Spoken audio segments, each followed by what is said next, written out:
The Man with the Yin-Yang Eyes. Season 2. Episode 29.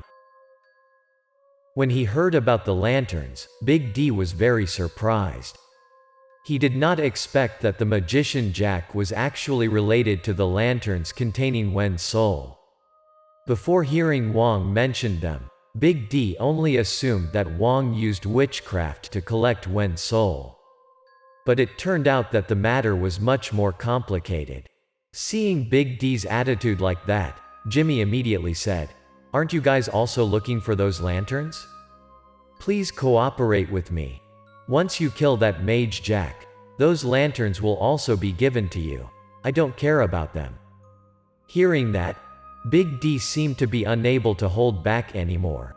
"Don't talk to me. Quickly tell me what those lanterns are used for. Where are they now?" Faced with Big D's hot temper, Jimmy remained calm as if nothing happened. He smirked and said to Big D, "It's disappointing, you're also considered an insider, but you're not, never heard of that magic. Let me tell you, Jack chose Wen first, then he captured her and skinned her to make lanterns. His purpose is to practice witchcraft that can command demons. Within 15 years, each part of Wen's soul trapped in those lanterns will turn into a demon, extremely powerful and especially only obeying Jack's orders." After hearing what Jimmy said, Big D became extremely angry. He could not have imagined that the little sister he loved so much would be carried out by Jack to perform such barbaric magic.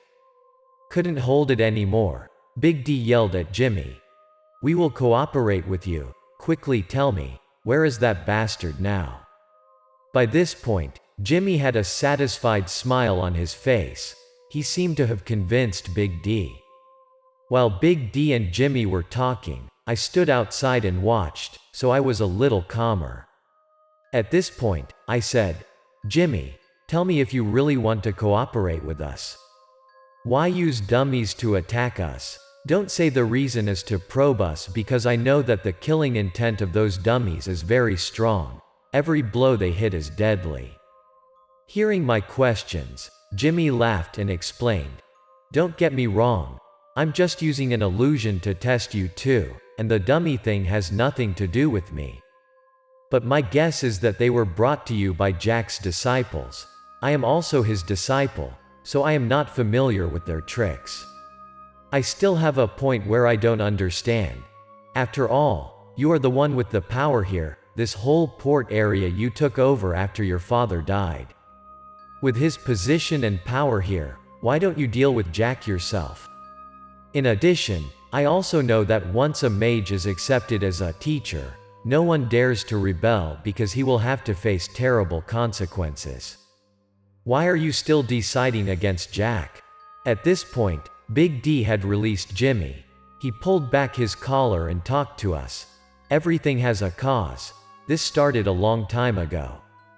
My father took care of him and helped him a lot, but not only was he not grateful, but he also tried to take my father's place.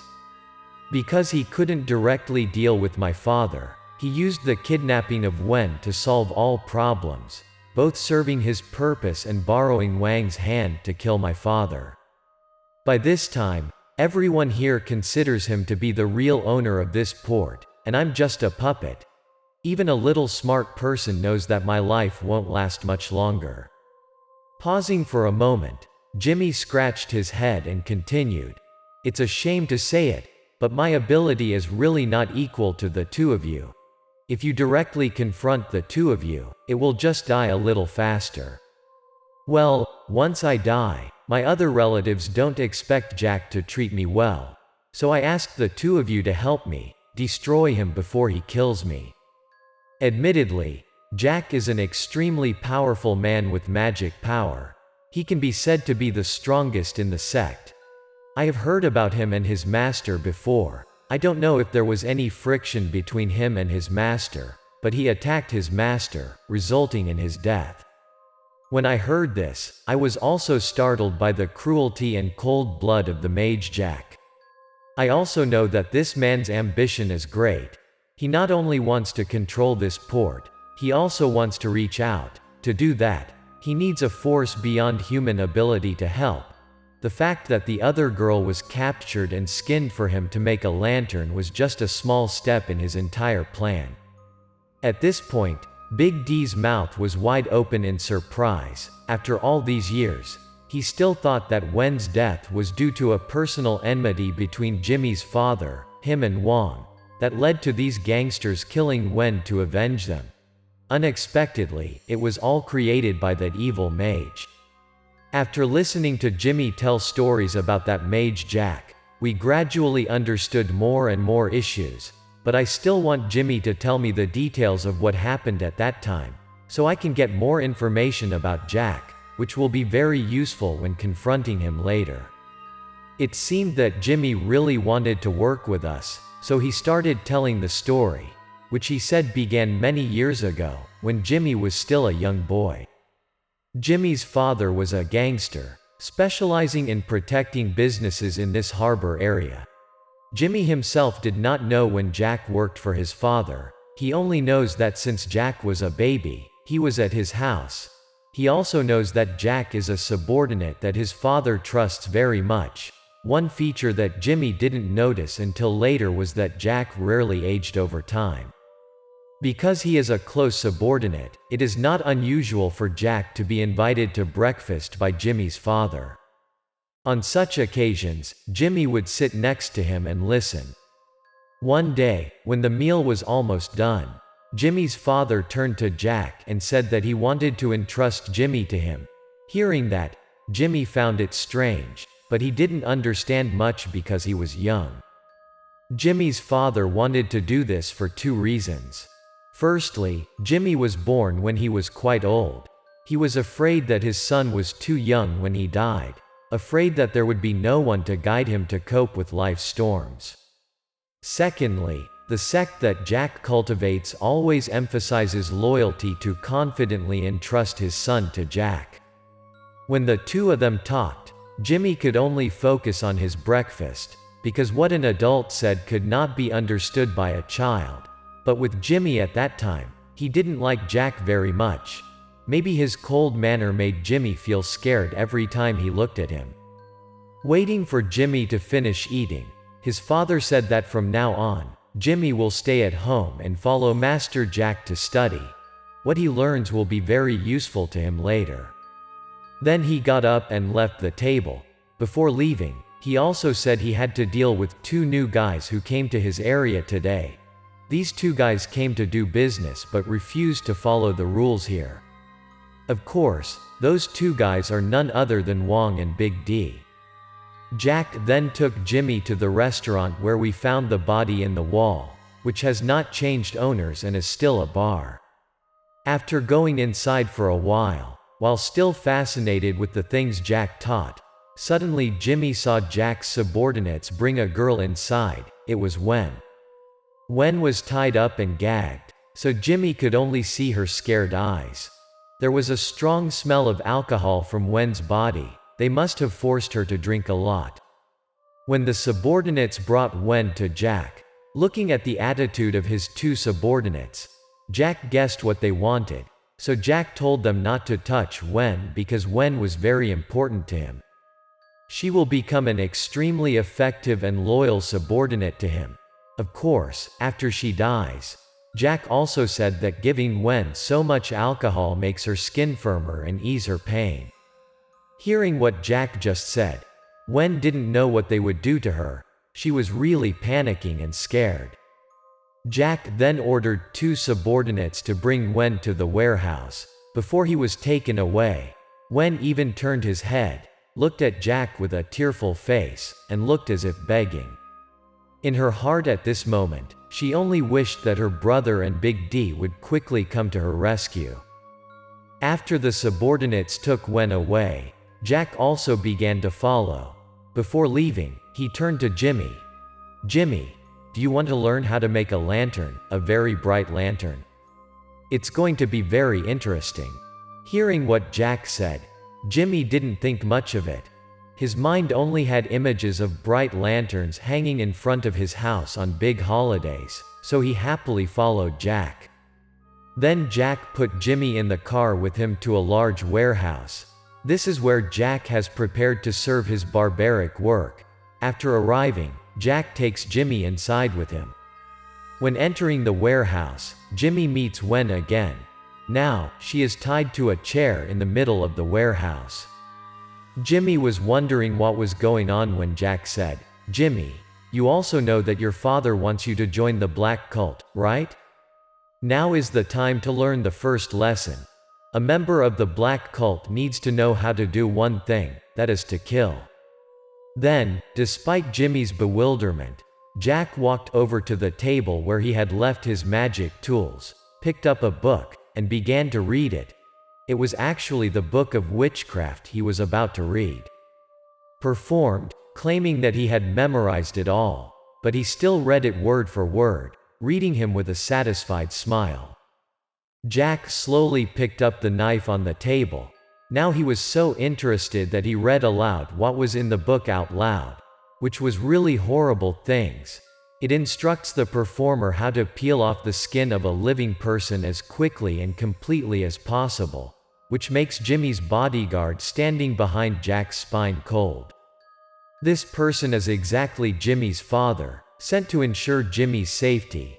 After seeing the girl tied up in a chair and hearing what Jack just read, he asked Jack if he needed to skin the girl so cruelly. According to him, killing this girl was enough.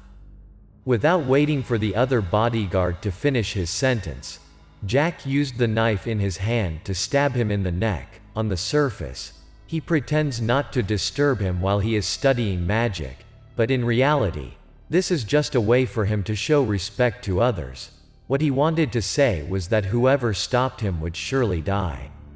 It can be said that this named Jack is too cruel and cold. Just because of a wordless sentence of the bodyguard, he killed him without hesitation. He didn't even look at the person he had just cut his throat once. Watching his bodyguard slowly collapse to the floor, the blood from his neck kept flowing out, forming a large puddle. Jimmy was extremely indignant. He loudly asked Jack why he was so cruel to his bodyguard. Responding to Jimmy's anger, Jack slowly wiped the blood off the knife and said to Jimmy, "Dear Jimmy, you are still very young. When you are a little older, you will understand. If you want to do big things, you must learn the word ruthless." Only when he controlled his emotions, it was just a simple matter to kill someone. Only then will you be able to reach my current level. That's the theory. Now it's time to practice. After saying that, he handed the knife to Jimmy and told him to use that knife to finish off the girl in front of him. Looking at the knife in front of him, Jimmy couldn't help but shiver with fear. After all, he was still just a child. "Jimmy, do you hear what I say? Take the knife, with one cut, but be quick and decisive so the victim won't suffer too much. I will guide you, which you must do, because after joining the black cult, you will learn a lot of magic that requires the use of human blood. It is best to start getting acquainted now." After hearing Jack's words, Jimmy reached out his hand to receive the knife from the mage's hand. When the knife was already in Jimmy's hand, Jack grabbed his shoulder and turned him around so that he faced Wen. At this time, he also constantly said extremely cruel encouragements so that Jimmy could kill Wen. After Jack's words of encouragement, Jimmy seemed to have had the courage to approach Wen. Wen was so scared now, she could only cry and stare at the knife pointed at her. She couldn't believe she was going to die, and more terrifying was to die at the hands of a child. At this time, tears kept rolling down Wen's face. This truth was too cruel for her. Even in her worst nightmare, she could never have imagined she would be in a situation like this. And Jimmy, facing Wen's desperate face, also felt confused. This was really too much for a kid like him. After thinking a while, the knife finally slipped from Jimmy's hand and fell to the ground. He couldn't do it. Under the overwhelming pressure of his master, Jimmy shouted and ran out of the warehouse as fast as he could. With Jimmy's attitude, Jack sighed and said a few words to express his disappointment with Jimmy. After running out of the warehouse, Jimmy ran straight to the jetty and sat there. His sad eyes looked at the waves constantly rolling in front of him. In his heart, he was also pouring waves of doubt and question. He couldn't understand why his father would trust someone as cruel as Jack, and above all, he couldn't understand why his father would want him to take him as his master and learn such scary things. The questions kept popping up, but he couldn't answer any of them. But the most haunting for him is still Wen's eyes. Those eyes can say many things, rather than coming out of his mouth. The look of a desperate man. A fearful look begging his mercy. Tears streamed down his face, affirming that he would never forget those eyes for the rest of his life. Thinking about this, he could only put his head down and cry. Suddenly, he heard the sound of a car coming towards him. He turned around and realized it was his father's car. He quickly wiped the tears that were still on his face and walked slowly towards his father. Seeing his son so upset, Jimmy's father called him and asked him why he was sitting here alone. He then sadly told his father everything, from Jack killing his bodyguard. Then when he forced him to kill a girl, he also told his father that he hated Jack and didn't want to see him again. After hearing what his son said, Jimmy's father was quite surprised, not expecting this underling of his to become more and more abusive. Perhaps because he trusted him too much, he was somewhat lenient with him. Until now, he became unruly and abusive, not taking him seriously. He slowly got out of the car and headed towards the warehouse. In the warehouse now, Jack killed Wen and finished her skinning. He was standing in front of the table, rearranging the tools to make lanterns out of human skin. As soon as he entered the warehouse, Jimmy's father saw the horrible scene that Jack had just made. He shouted loudly at Jack. "Jack, you tell me who is the boss here? Why are you killing people without my permission? One more thing, Jimmy's bodyguard is not your subordinate. Why did you kill him?" Faced with Jimmy's father's anger, Jack remained as calm as ever. "Calm down, boss. Of course, you're still the boss here. Didn't you tell me that if you let me deal with those two brats, I would do whatever I wanted to do with this girl?" Faced with Jack's attitude, Jimmy's father couldn't take it anymore. He took a staff in his hand and rushed at him. He must teach this bastard a lesson today. He has become so arrogant and abusive. He has voluntarily done horrible, brutal things behind his back. Jimmy's father repeatedly hit Jack's head with the staff in his hand, but Jack didn't protest or plead. He just stood still and stared at Jimmy's father, gritting his teeth and taking the beating. Those who witnessed this scene simply thought that because the Jack cult cultivated loyalty, he did not dare to rebel against his master, but deep in it is an extremely malicious attempt that no one expected. A plot of the man who is always considered loyal to bring down his master. After being beaten for a while, Jack finally couldn't stand and collapse. But Jimmy's father still did not stop. Today, he must give this subordinate a lifetime lesson and give up his abusive habit. At this time, Jimmy's father's stick was covered with blood. Looking at this scene, few people expected that soon this staff would fall into Jack's hands, which is a symbol of power in this port. At this moment, with the sound of fighting outside, Jimmy's father knew that Wong had arrived. As a person who has been in the underworld for many years, Jimmy's father understands the principle of blood debt to be paid with blood. Knowing that this battle would not be easy, he immediately ordered his subordinates to take Jimmy out of the warehouse by the back door. In contrast, he and some close subordinates stayed behind to wait for Wong. And indeed, no one knows what will come. Jimmy's father, an illustrious tycoon of this vast port, did not expect that it will be the last time he will see his beloved son.